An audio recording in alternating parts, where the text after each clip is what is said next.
ஒத்த நபரினுடைய சொல்லை கேட்டு இந்த ஆட்சியாளர்கள் இந்து கோவிலாக எங்கள் கோவில் போடி ஜக்கம்மா கோயில் பிரசித்தி பெற்ற கோயில், சக்தி வாய்ந்த கோயில், இந்த கோயிலினுடைய மின் இணைப்பை இன்னைக்கு 12 மணிக்கு துண்டித்திருக்கிறார்கள். பூட்டி இருக்கின்ற கோவிலுக்குள் யாரை கேட்டு நுழைந்தார்கள், அவர்களுக்கு யார் அதிகாரம் கொடுத்தது என்று தெரியவில்லை. தமிழ்நாடு முழுக்க இது போன்ற கோயில்கள் யாரும் இடம் வாங்கி ஒரு சில கோயில்கள் தான் பட்டாவோடு இருக்கின்றது. பெரும்பாலான கோயில்கள் இது பொதுவான இடத்தில்தான் அமைந்திருக்கின்றது என்பதை இந்த தமிழ்நாடு அரசாங்கம் புரிந்து கொள்ள வேண்டும். இந்த துண்டித்த மின் இணைப்பை எங்களுக்கு உடனடியாக இன்றைக்கு லைட் எரிய வேண்டும். எங்களுக்கு அவ்வளவுதான். அது எந்த லைன் கொடுத்தீங்கனாலும் சரி, சிங்கிள் பேஸ் கொடுத்தாலும் கூட எங்களுக்கு போதும். பொதுவில் துண்டிச்ச அந்த லைனை எங்களுக்கு இன்னைக்கு கொடுத்துருவோன்னு, சாயந்தரத்துக்குள்ள லைட் எரியணும். நைட்டு இருக்கிறப்ப இந்த கோயில் வந்து இருட்டா இருக்கக்கூடாது. இதுதான் எங்களுடைய கோரிக்கை. தமிழக அரசாங்கம் நடவடிக்கை எடுக்கும் என்று நம்புகிறோம்.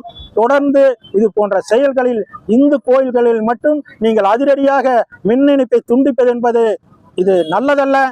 பிற சமுதாயத்தை சேர்ந்த கோயில்களில் நீங்கள் அவ்வளவு சீக்கிரம் இது போல் நீ கை வைத்திருக்க முடியும் என்று கேள்வியை நான் கேட்டுக்கொள்ள விரும்புகின்றேன். அப்படி வைத்திருந்தால் தமிழ்நாடு என்னவாக இருக்கும்? மத கலவரங்கள் வந்துடாதா? இந்து கோயில்கள் மட்டும் நீங்க எப்படி தைரியமா போய் இப்படி கை வைக்கிறீங்கன்னு எங்களுக்கு புரியல. இருந்தாலும் தமிழ்நாடு முதலமைச்சர் அவர்கள் நல்ல மனதோடு, அவர்கள் நல்ல மனசு, அவர் எப்பவுமே மக்களுக்கு செய்து கொண்டிருக்கிறார்கள்.